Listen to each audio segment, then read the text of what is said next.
La eficacia del derecho como instrumento de la justicia y el concepto de justicia social. Si bien tenemos que el derecho se puede definir como un conjunto de normas que regulan la sociedad y permiten su evolución, tenemos que tener en cuenta que dentro de esta sociedad el ideal de justicia se alcanzaría con la profesión del derecho.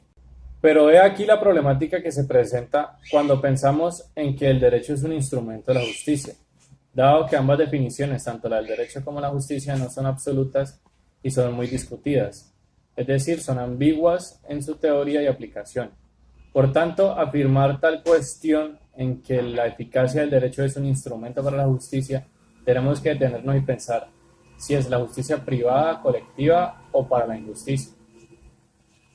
Para la definición de justicia, entonces tenemos tres situaciones. La primera, la justicia distributiva, que es dar a quien lo que le corresponde, pero esto depende de varias circunstancias. La primera consiste en que cada quien obtendrá los derechos y garantías para los cuales ha trabajado o luchado. En este caso podemos ver una situación de esforzarse por conseguir lo que a cada quien le corresponde, que vale su labor, ya sea en el ámbito laboral, familiar, político o social. Es decir, tiene un carácter privado y no un carácter colectivo. Ahora piénsese en un estado en donde tenga que definir o aplicar la justicia distributiva. Entonces la pregunta sería, ¿cómo el Estado aplicaría dicha concepción si su obligación es garantizar el mismo trato a todos sus integrantes? Para la segunda concepción tenemos la justicia equitativa de Rawls, que consiste en dos principios. El primero, que brinda igualdad de libertades básica para todos, y el segundo trata de resolver las desigualdades sociales y económicas, en donde pretende obtener cargos y puestos que deben estar disponibles para todas las personas bajo condiciones de igualdad de oportunidades.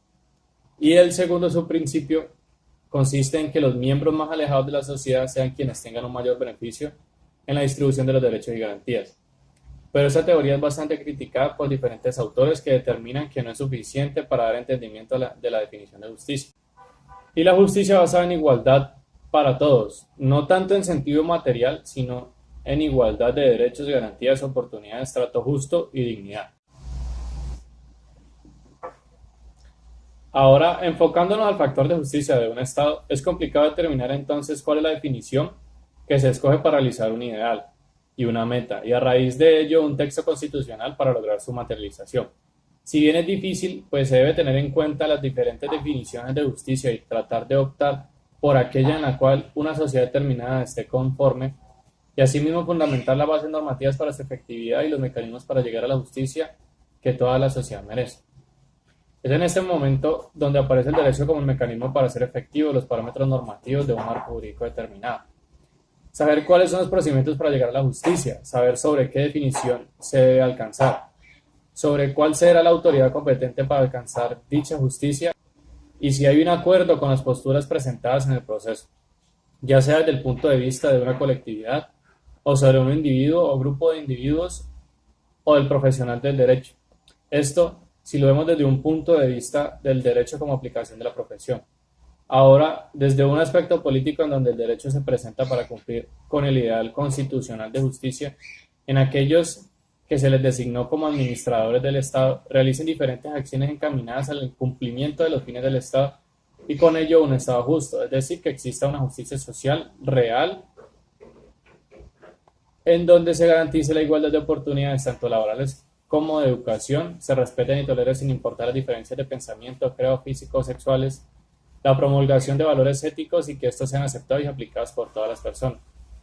Dado que si vamos a hablar de una justicia social o de la aplicación del derecho como instrumento de la justicia, debemos tener en cuenta que hay una justicia en la medida en la que reconozcamos los errores, dificultades, riesgos de nuestras acciones y aceptemos las consecuencias, en donde acordamos lo que por justo se tomó en nuestra sociedad.